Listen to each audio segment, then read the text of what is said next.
అందరికీ శనార్థులు మంచిగున్నారా? ఈరోజు మీకు చికెన్ పులావు ఎలా చేయాలో చూపిస్తాను చూడండి. స్టవ్ మీద కుక్కర్ పెట్టుకొని ఒక 2 స్పూన్ల నెయ్యి 2 పావుల నూనె వేసుకోవాలి. నూనె వేడెక్కిన తర్వాత బగారా సామాను వేసుకోవాలి. బగారా సామాను గోలిన తర్వాత ఉల్లిపాయ ముక్కలు వేసుకొని వేంపుకోవాలి. ఈలోపు 1 గ్లాసు బియ్యానికి 1 గ్లాసు వాటర్ పక్కన కొలిసి పెట్టుకోవాలి. ఉల్లిపాయలు గోలిన తర్వాత టమాటా పేస్ట్ వేసుకోవాలి. టమాటా పేస్టు ఉల్లిపాయలు గోలిన తర్వాత అల్లం పేస్టు పసుపు వేసుకొని కాసేపు కలపెట్టాలి. ఒక 5 నిమిషాలు అయిన తర్వాత ఇందులోనే చికెన్ ముక్కలు వేయాలి, కడిగి పెట్టుకున్నవి.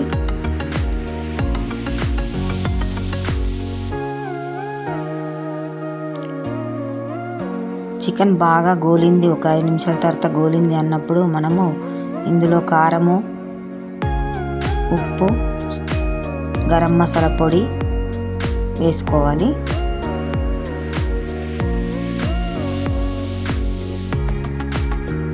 ఇంకొక 5 నిమిషాలు గోలనివ్వాలి. 5 నిమిషాలు గోలిన తర్వాత ఒక 2 స్పూన్ల పెరుగు వేసుకోవాలి.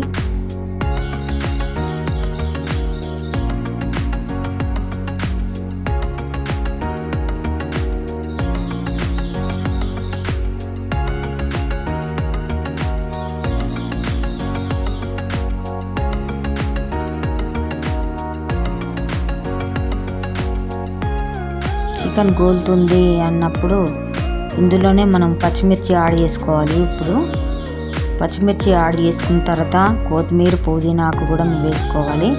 మనం ఫస్ట్ కొలిసి పెట్టుకున్న వాటరు, రైస్కు సరిపడా వాటర్ పోసుకోవాలి. అందులోనే రైస్ వేసుకోవాలి.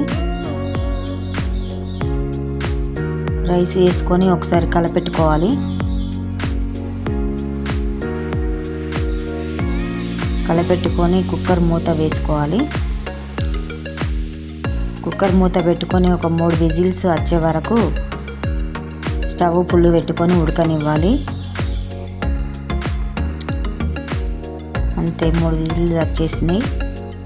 వేడి వేడిగా చికెన్ పులావు రెడీ. ఒక బేషన్లో వేసుకొని అందరు సర్వ్ చేసుకోవాలి. ఈ వీడియో నచ్చితే లైక్ చేయండి, సబ్స్క్రైబ్ చేయండి, షేర్ చేయండి, నన్ను ఆదరించండి. Thank you.